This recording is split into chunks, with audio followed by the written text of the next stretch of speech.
రెడ్లు పాస్టర్లు అంటే మరి హరిజన్లు పోయి మిగతా వాళ్ళు పోయి ఇప్పుడు రెడ్లు పాస్టర్లు. రెడ్లేమో ఎవరో వచ్చిన వాళ్ళు మా ఊర్లో బిజినెస్ పాస్టర్లు అంతా. డబ్బు ఏడొస్తుంది ఆడే పాస్టర్. కానీ ఒకటి చూనా నువ్వేమాత్రం అన్నాతాడు ఏం లేదు. కానీ నాకైతే అమెరికా నుంచి రాదు. ఒకటి చెప్తా, అమెరికా నుంచి అయితే నువ్వు నిరూపించు, నేనైతే రాదు. నేషనల్ వెయిటింగ్ అంటున్నారు స్వామి.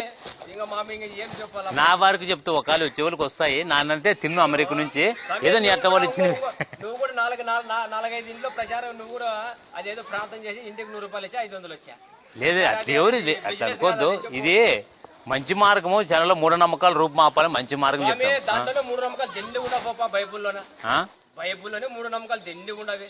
ఫస్ట్ వాళ్ళని చైతన్యవంతం చెయ్యి, తర్వాత హిందువులు చూడకండి. ఇంకా దాంట్లో క్రైస్తవ మతంలోనే దండి ఉన్నారు. ఇంకా హిందూ 3 నమ్మకాలు ఆచరించే వాళ్ళు దాంట్లోనే దండి ఉన్నారు. ఎవరో వాళ్ళని చైతన్యవంతం పర్సన్ ఫస్ట్ వాళ్ళైనా మిమ్మల్ని ఈ ఊర్లో రండి దేశం మీద కండి. దేశం బ్రిటిష్ వాళ్ళతోనే కాలేదు. వాళ్ళ క్రైస్తవులు కదా, బ్రిటిష్ వాళ్ళ క్రైస్తవులు కదా. బ్రిటిష్ వాళ్ళు కొంతమంది క్రైస్తవులు కాలేదు. బ్రిటిష్లు కొంతమంది క్రైస్తవులు ఉన్నారు, కొంతమంది కాలేదు. కాదని నువ్వు తెలిసినట్లు మాట్లాడతావు. నువ్వు చూసావునా? నా గ్రంథాల్లో నువ్వు చూసాను కాబట్టి చెప్పాను. అంటే యా గ్రంథం నీది చెప్పు. కొత్త నిబంధన తేవాలా, పాత నిబంధన తేవాలా? బైబుల్ చెప్పు. అదే నీకు యా బైబుల్ కావాలా? బైబిల్ ఇప్పుడు వాళ్ళు క్రైస్తవులు అందరూ కాలేదన్నా.